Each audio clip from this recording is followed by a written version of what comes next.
ETFs are a great way to diversify your portfolio without having to worry about a ton of individual stocks. ETFs like QQQ, VTI, and SCHD are some of the most popular, but one of these ETFs hasn't been performing that well recently, and that's SCHD. SCHD was and probably still is the holy grail of growth dividend ETFs, but despite its long history of great performance, some people have looked at the past few years as a reason to want to switch off the ETF due to lackluster performance. This mainly stems from the fact that the ETF is down nearly 6% year to date despite the overall rally. That is why in this video I'm going to be discussing DGRW, an alternative ETF to SCHD that seems to be performing better, and I will be discussing whether I truly believe this is a better pick than SCHD for the long term. Before we start this video, make sure to like and subscribe if you're new to the channel because I will be posting dividend stock videos just like this one every few days. Firstly, let us discuss what both of these ETFs are, starting with SCHD. SCHD is the Charles Schwab US Dividend Equity ETF. This ETF focuses on large cap American companies that have reliable dividend payments and growth. The goal of this ETF is to generate income for investors while still giving them some capital appreciation to ensure that their portfolio doesn't struggle to keep up with the overall market. Moving on to DGRW, it is an ETF offered by WisdomTree that focuses on dividend and stock growth, meaning some of their largest holdings are in big tech. This ETF has a similar goal to SCHD, but it focuses more on the capital appreciation side and less on the dividend history and yield, unlike SCHD. Both of these ETFs are relatively new, with both of them beginning in the early 2010s. Now let us talk about the performance of both of these funds. Both of these funds have performed quite well since inception, with SCHD having an annual return of 13% and DGRW having 12.78%. However, it is important to note that recently, SCHD has underperformed DGRW by a significant amount, with DGRW returning almost 17% in the last 12 months and SCHD returning just about a third of that. This recent growth can be attributed to DGRW's big tech positions, while SCHD has a majority of their holdings in more mature, less growth-oriented companies. This means that during bull runs, especially future ones that might be driven by tech the most, DGRW's current allocation is poised to win out of the two ETFs. Speaking of allocation, let's talk about the allocation of DGRW very quickly.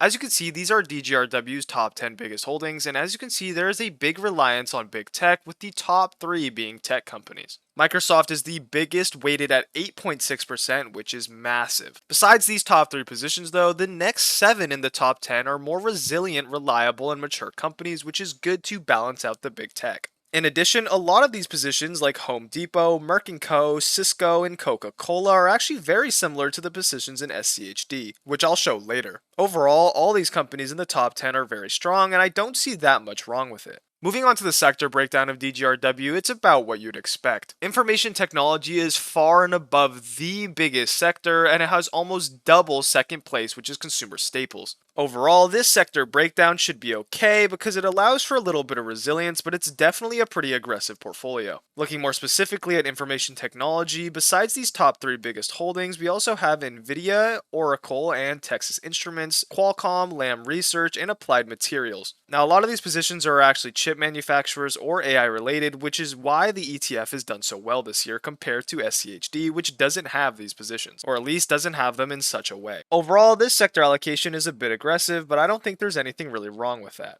Moving on to SCHD's biggest holdings now, and you can see it's actually a pretty similar story to DGRW. As I said earlier, a lot of these companies share an overlap with both of the ETFs. However, out of these top 10 companies, I must say I actually prefer DGRW. For example, Texas Instruments I definitely don't think is a bad company, however I don't think it should be this much of the portfolio because I think there are simply better options out there. Also, Verizon Communications is not a stock I'm a huge fan of. This is obviously a play for its super large dividend, but at best this company will remain flat for the next few years, but at worst it will decrease in stock price and maybe even cut its dividend, which although isn't likely, if it were to happen, it would definitely affect SCHD as it's almost 4% of the allocation, which I don't like. Overall, I actually prefer DGRW's top 10 biggest holdings, but I also understand why this is it for SCHD because they do need the higher dividend. Moving on to SCHD's sectors, as you can see, instead of technology being the biggest, it's actually industrials. Technology is all the way down here in 5th place, and it only makes up 12.5% of the ETF, which is a little bit low. However, this does mean SCHD has a much lower PE ratio than the overall market, meaning it should be pretty resilient in bear markets.